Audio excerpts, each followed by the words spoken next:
En su último informe, el Fondo Monetario Internacional ha hecho explícita, ¿no?, su preocupación por el deterioro que se ha observado en el balance de riesgos globales durante los últimos 6 meses. De hecho, ha señalado que algunos de esos eventos con potencial impacto en la economía mundial se han ido acentuando, incluso se han materializado parcialmente, ¿no? La persistencia de las salidas de capitales de algunas economías emergentes, como sabemos, fruto en parte de la normalización monetaria de la Reserva Federal, y sobre todo la escalada de tensiones proteccionistas son algunos de estos elementos. Nosotros, de alguna forma, estamos de acuerdo y compartimos la identificación de posibles choques que pueden descarrilar la fase actual, ¿no?, de recuperación económica que estamos observando en el mundo.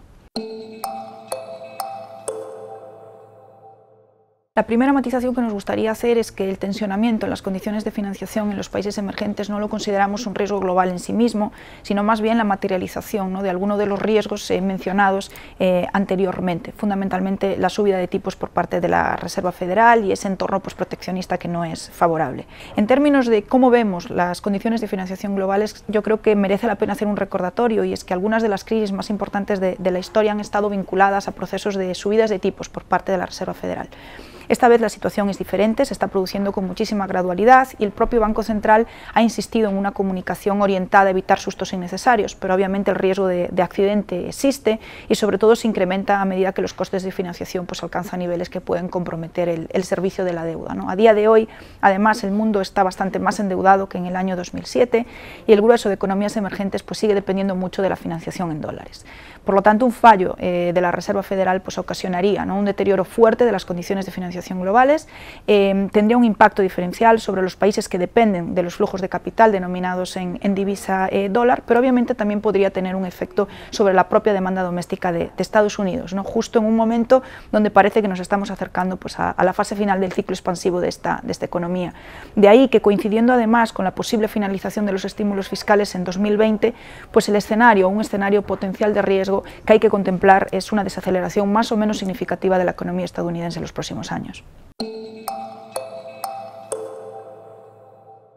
El Fondo Monetario ha incidido mucho en este riesgo, básicamente en la posibilidad de que asistamos a una guerra comercial de facto entre los principales bloques económicos, fundamentalmente entre Estados Unidos y China.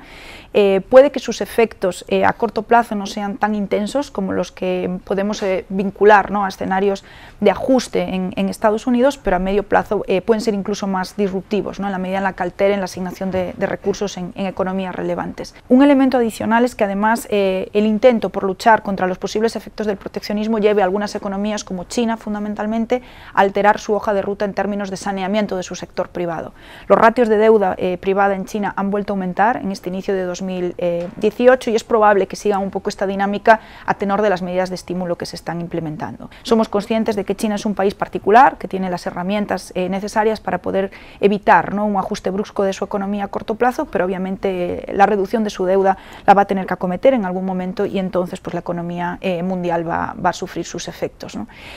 Si nos vamos a Europa, de nuevo el balance de riesgos está muy sesgado al plano político, a la incertidumbre que estamos teniendo en torno a las negociaciones del Brexit y sobre todo en relación a la situación en Italia, y probablemente, ¿no?, un deterioro fuerte en los mercados de bonos periféricos emerja como el último de los grandes eventos con impacto global que a día de hoy podemos identificar.